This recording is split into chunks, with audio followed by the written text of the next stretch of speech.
ನಮಸ್ತೆ. ಇವತ್ತು ಹಲವು ದಶಕಗಳಿಂದ ಸಾಮಾಜಿಕವಾಗಿ, ಆರ್ಥಿಕವಾಗಿ ಮತ್ತು ಶೈಕ್ಷಣಿಕವಾಗಿ ಹಿಂದುಳಿದ ಸಮಾಜಕ್ಕೆ ಆಗಸ್ಟ್ 1ನೇ ತಾರೀಕು 2024ರಂದು ಸುಪ್ರೀಂ ಕೋರ್ಟ್ ಒಳ ಮೀಸಲಾತಿ ವರ್ಗೀಕರಣಕ್ಕೆ ಆಯಾ ರಾಜ್ಯಗಳಿಗೆ ಅನುಮತಿ ನೀಡಿದೆ. ಹಾಗಾಗಿ ಹಲವು ಹೋರಾಟದಲ್ಲಿ ಭಾಗಿಯಾದಂತಹ ನಮ್ಮ ಮಧ್ಯದಲ್ಲಿ ಟಿ.ಟಿ. ಮುತ್ತುಸ್ವಾಮಿ ಸರ್ ಅವರಿದ್ದಾರೆ.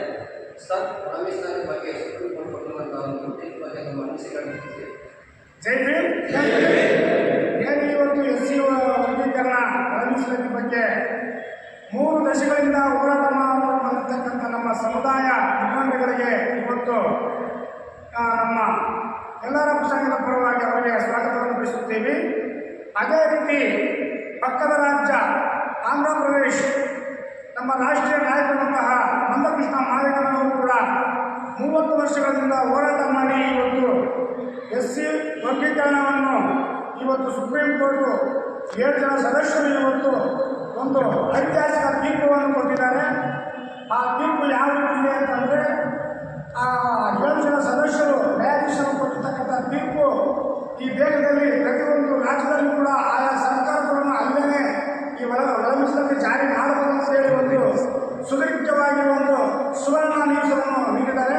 ಅದರಿಂದ ಅವರಿಗೆ ಈ ದೇಶದ, ಈ ರಾಜ್ಯದ, ನಮ್ಮ ಸಮುದಾಯದ ಪರವಾಗಿ, ನಮ್ಮ ಎಲ್ಲರ ಸಂಘದ ಪರವಾಗಿ ಅವರಿಗೆ ಸ್ವಾಗತವನ್ನು ಬಯಸುತ್ತೇನೆ.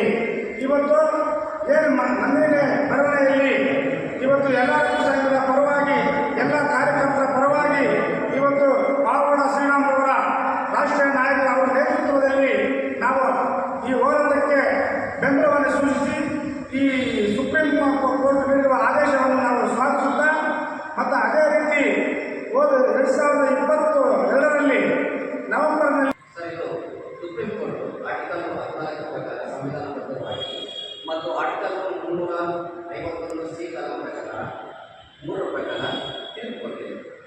ಎಲ್ಲರೂ ಒಳ ಮೀಸಲಾತಿ ಉಪ ವರ್ಗೀಕರಣ ನಡೆಯಲಿದೆ. ಇದರ ಪರವಾಗಿ ನಮ್ಮ ಅಭಿಪ್ರಾಯ ಏನಿಲ್ಲ. ಇವು 30 ವರ್ಷಗಳಿಂದ ನಮ್ಮ ಸಮುದಾಯ ಮುಖಂಡರು ಎಲ್ಲರೂ ಕೂಡ ಇದರ ಬಗ್ಗೆ ಒಳ ಮೀಸಲಾತಿ ಹಾಗೂ AG ಸದಾಶಿವ ವರದಿ ಜಾರಿ ಆಗಬೇಕಂತೇಳಿ ಹೋರಾಟ ಮಾಡಿಕೊಂಡಂತೆ, ಮತ್ತು ನಮ್ಮ ಪಕ್ಕದ ರಾಜ್ಯದ ಆಂಧ್ರ ಪ್ರದೇಶ ರಾಷ್ಟ್ರೀಯ ನಾಯಕ ಮಂದಕೃಷ್ಣ ಅವರು ಕೂಡ 30 ವರ್ಷಗಳಿಂದ ಹೋರಾಟ ಮಾಡಿಕೊಂಡು ಇವತ್ತು ಈ ಸುಪ್ರೀಂ ಕೋರ್ಟಲ್ಲಿ ಇವತ್ತು ಏನು SC ವರ್ಗೀಕರಣವನ್ನು ತೀರ್ಪನ್ನು ಕೊಟ್ಟಿದ್ದಾರೆ. ಅದರಿಂದ ನಮ್ಮ ಎಲ್ಲ ರಾಜ್ಯಗಳಲ್ಲೂ, ಕರ್ನಾಟಕದಲ್ಲೂ ಕೂಡ ಇವತ್ತು ನಮ್ಮ AG ಸದಾಶಿವ ವರದಿ ಆಯೋಗವನ್ನು ಜಾರಿ ಮಾಡಬೇಕಂತೇಳಿ ನಮ್ಮ ಈ ರಾಷ್ಟ್ರೀಯ ನಾಯಕ ಪಾವಗಡ ನೇತೃತ್ವದಲ್ಲಿ ಈ ಸಂಘದ ಪರವಾಗಿ ನಾವು ಒತ್ತಾಯವನ್ನು ಮಾಡುತ್ತಿದ್ದೇವೆ. ಈ ಒಳ ಮೀಸಲಾತಿ ಜಾರಿಗಾಗಿ ಇವತ್ತು ಏನು ನಂದಿನಿ ಬಡವಣೆಯಲ್ಲಿ ನಾವು ಎಲ್ಲರ ಸಂಘದ ಪರವಾಗಿ ನಾವು ಇವತ್ತು ಈ ಸಭೆಯನ್ನು ಹಮ್ಮಿಕೊಂಡಿದ್ದೀವಿ ಅಂತಂದರೆ, ಈ ಫ್ರೀಡಮ್ ಪಾರ್ಕ್ನಲ್ಲಿ 2020 ನವೆಂಬರಲ್ಲಿ 5ನೇ ತಾರೀಕಿನಿಂದ 102 ದಿನಗಳ ಕಾಲ ಧರಣ ಸತ್ಯಾಗ್ರಹ ಮತ್ತು ಪ್ರತಿಭಟನೆಯನ್ನು ಹಮ್ಮಿಕೊಂಡಿದ್ದು, ಅಲ್ಲಿ ವಿಜಯನಗರ ಜಿಲ್ಲೆ ಹರಿಹರದಲ್ಲಿ ಪ್ರೊಫೆಸರ್ B. ಕೃಷ್ಣಪ್ಪ ಸಮಾಧಿಯಿಂದ ಏನು ನಮ್ಮ ದಲಿತ ಮುಖಂಡರು, ನಮ್ಮ ರಾಜ್ಯದ ನಾಯಕರು ಅಂಬಣ್ಣ ಮತ್ತು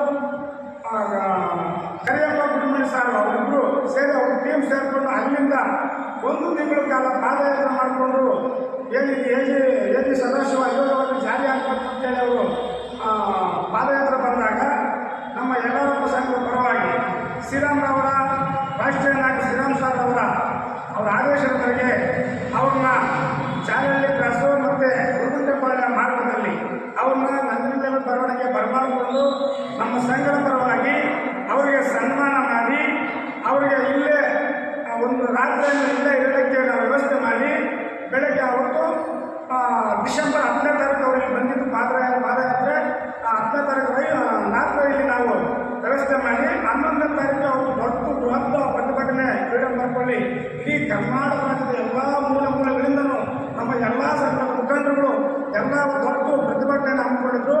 ಆ ಕಾರ್ಯಕ್ರಮಕ್ಕೆ ನಮ್ಮ ಎಲ್ಲರಪ್ಪ ಸಂಘಟನೆಗಳಿಂದ ಕೂಡ ನಾವು ಬೆಂಬಲ ಸೂಚಿಸಿ ಆವತ್ತು ಆ ಕಾರ್ಯಕ್ರಮಕ್ಕೆ ಪಕ್ಕದ ರಾಜ್ಯದ ಆಂಧ್ರ ಪ್ರದೇಶ ನಮ್ಮ ಸಮುದಾಯದ ರಾಷ್ಟ್ರೀಯ ನಾಯಕರಾದ ಮಂದಕೃಷ್ಣ ಅವರು ಸಹ ಬಂದಿದ್ದರು. ಅವ್ರ ಜೊತೆಗೆ ನಾವು ಪಾವಗಡ ಶ್ರೀರಾಮ್ ಸಾರ್ ಅವರು ಕೂಡ ಒಳ್ಳೆಯ ಅದ್ಭುತವಾದ ಭಾಷೆಯನ್ನು ಮಾಡಿದ್ರು. ಇವರಿಬ್ಬರು ಕೂಡ ನಾಯಕರು, ಏನು ರಾಷ್ಟ್ರೀಯ ನಾಯಕರು ಮಂದಕೃಷ್ಣ ಅವರು ಕೂಡ ಒಳ ಮೀಸಲಾತಿ ಬಗ್ಗೆ ಮಾತಾಡಿದ್ರು. ಅವತ್ತು ಪಾವಗಡ ಶ್ರೀರಾಮ್ ಅವರು ಕೂಡ ಅದೇ ಸಮಾನವಾಗಿ ಅವರು ಮಾತಾಡಿದ್ರು.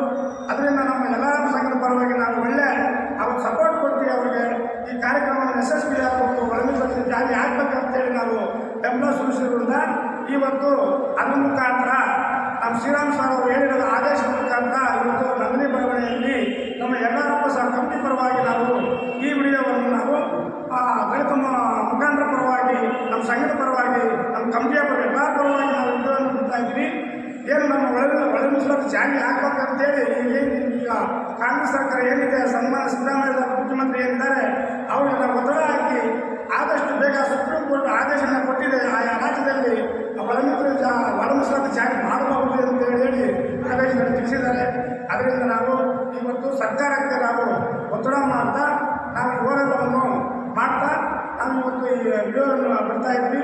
ಅದರಿಂದ ಎಲ್ಲರಿಗೂ ನಮ್ಮ ಕರ್ನಾಟಕ ರಾಜ್ಯದ ಮುಖಂಡರು, ದಲಿತ ಮುಖಂಡರು, ಎಲ್ಲ ಸಂಘ ಸಂಸ್ಥೆಗಳು, ಅಧ್ಯಕ್ಷರು, ಉಪಾಧ್ಯಕ್ಷರು, ನಮ್ಮ ಎಲ್ಲರ ಸಂಘದ ರಾಷ್ಟ್ರೀಯ ಅಧ್ಯಕ್ಷ ಶ್ರೀ ಪೌರ ಶ್ರೀರಾಮ್ ಅವರು, ನಮ್ಮ ಬೆಂಗಳೂರು ಕಮಿಟಿ, ನಮ್ಮ ಎಲ್ಲರ ಕಮಿಟಿಯ ಎಲ್ಲ ಪದಾಧಿಕಾರಿಗಳನ್ನು ವಂದಿಸಿ ನನ್ನ ಮಾತನ್ನು ಮುಗಿಸ್ತಾ ಇದ್ದೀನಿ. ನನ್ನ ಹೆಸರು ಚಿಕ್ಕಿ ಮುಖ್ಯ.